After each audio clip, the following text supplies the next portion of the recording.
Estamos con Antonio Naranjo, muy buenas, muchas gracias por estar aquí con nosotros. Hola, buenos días, encantado. Bueno, en un primer lugar, ¿qué valor hace de la moción de censura? Bueno, yo creo que la moción de censura seguramente no era necesaria, pero tampoco es improductiva. Es decir, y me explico muy rápido, creo que al Partido Popular no le ha perjudicado porque se mantiene en esa centralidad que necesita para robarle votos al voto moderado al Partido Socialista. A Vox, en contra de lo que dicen muchos, no les ha perjudicado porque su masa de votantes seguro que agradece que con independencia del resultado han intentado retratar al presidente del gobierno, y a Sánchez y a Yolanda Díaz, que en principio y a bote pronto sí les ha beneficiado porque les permite cambiar el foco de atención sobre Tito Berni, la ley del sí es sí, la crisis económica, y les permite también cohesionar al gobierno. Eso va a durar muy poco y la propia dimisión de la directora de la Guardia Civil lo atestigua. Yo creo que además, aunque así a corto plazo le haya permitido posar en unidad con su gobierno, lo que ha hecho es declarar la guerra a Podemos, que es el gran perdedor de esta moción de censura. Le ha declarado la guerra pues poniéndose a bailar en el sector de pista con Yolanda Díaz, lo cual augura fricciones en esa coalición que van a ir increciendo. Cualquiera que conozca a Pablo Iglesias y a Podemos sabe que no va a rendirse ni se va a someter en esta pelea tan fácilmente. En cuanto a valoraciones, ¿podríamos decir un ganador, un perdedor y alguien que haya salido más o menos indemne de esta moción de censura?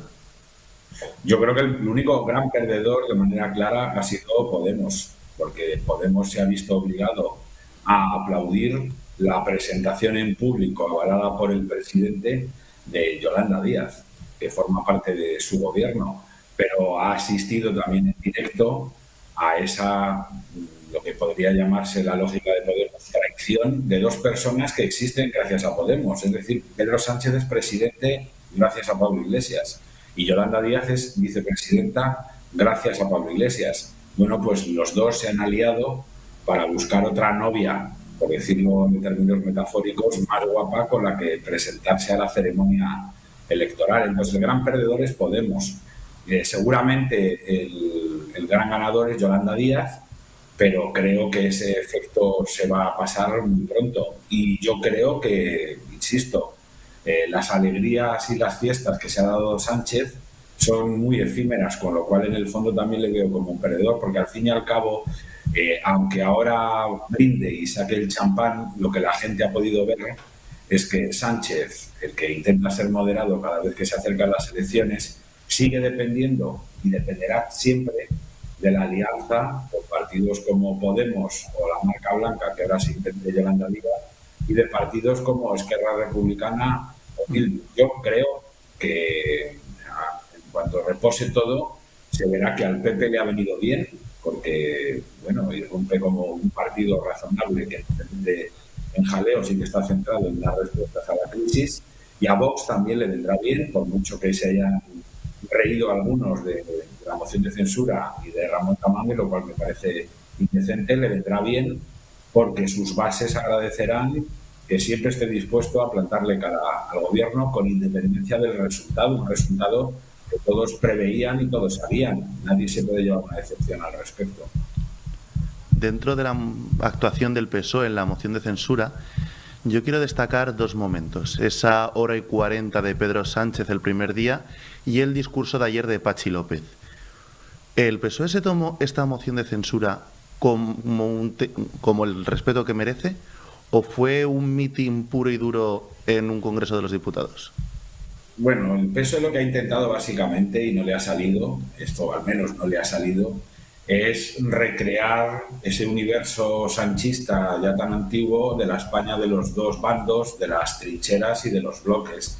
Y por eso el PP ha sido inteligente, no le ha permitido que esa performance guerra civilista se instale en público por la ausencia de Feijóo en el debate, que ha sido una ausencia táctica inteligente, aunque algunos no la entiendan, ¿no? Entonces el PSOE se ha dirigido una vez más a un enemigo imaginario que necesita para compensar la desmovilización de muchos de sus seguidores, ¿no? Y ese enemigo imaginario pues ha intentado que fuese otra vez la ultraderecha, que en España no existe.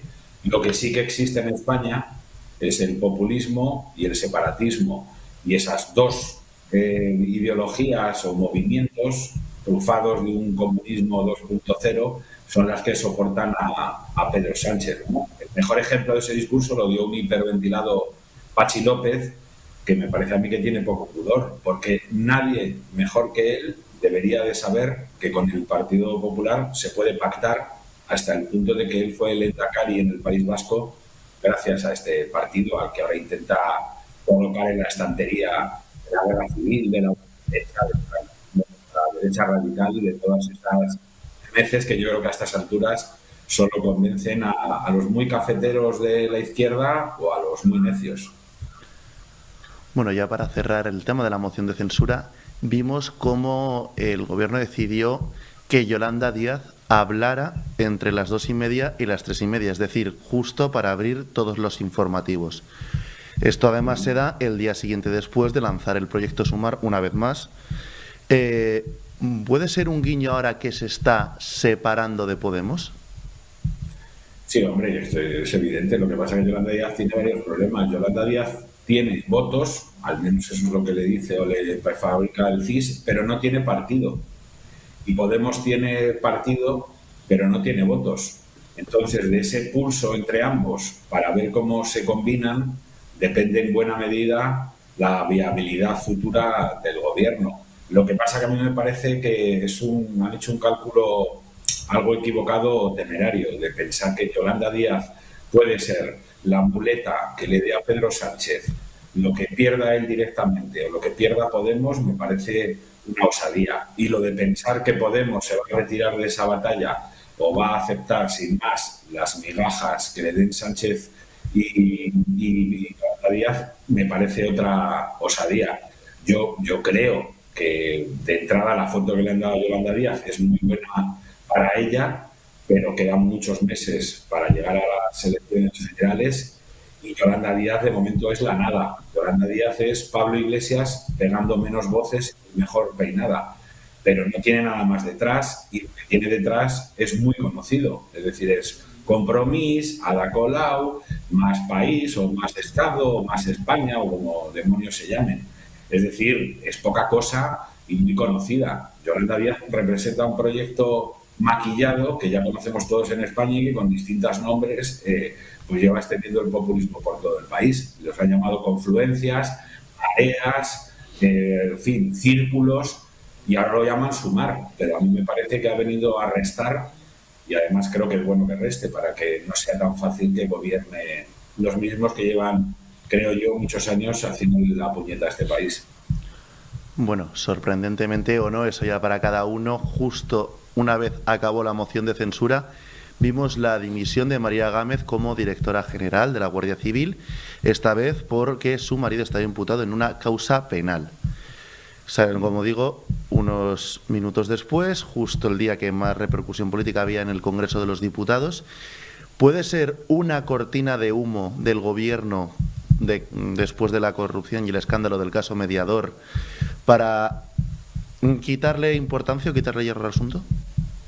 Hombre, tiene pinta. Es decir, lo primero, una persona no tiene que dimitir por lo que haga un familiar. En España los delitos, y en este caso no es ni siquiera un delito, es un presunto delito, son individuales. Nadie tiene la obligación de dejarlo, salvo que se haya beneficiado de ese supuesto delito, ¿no? Entonces ya de entrada que María Gámez dimita por lo que a su marido le pueda pasar en un juzgado es llamativo.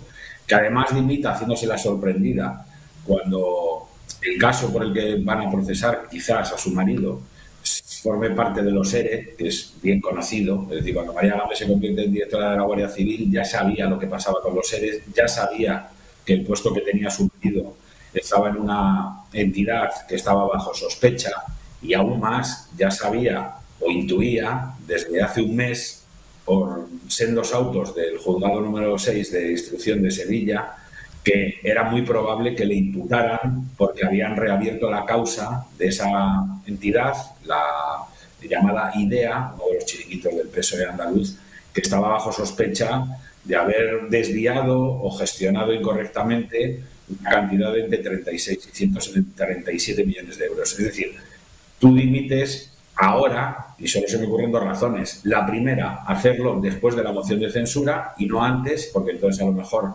la tensión hubiera sido mayor. Y la segunda, prefieres dimitir por este asunto, que es un asunto que no te concierne en realidad, por mucho que sea tu marido, que por otro que sí que te concierne y que le concierne a Sánchez, que es el caso mediador que algunos quieren convertir en el caso Cuarteles, pero que es lo mismo. Una trama de corrupción, quizá encabezada por un diputado del Partido Socialista, el famoso Tito Berni, que tenía ramificaciones en algún sinvergüenza de la Guardia Civil y que pudo acabar en conexiones entre determinados empresarios, determinadas adjudicaciones y el propio Congreso de los Diputados. No son acusaciones, son sospechas razonables, ¿no? Coronadas además por la impúdica imagen de fiestas y celebraciones en plena pandemia, pues por ser sutiles en bares de lucecitas. Bueno, pues no tenemos tiempo para más. Antonio Naranjo, muchísimas gracias por estar aquí con nosotros hoy.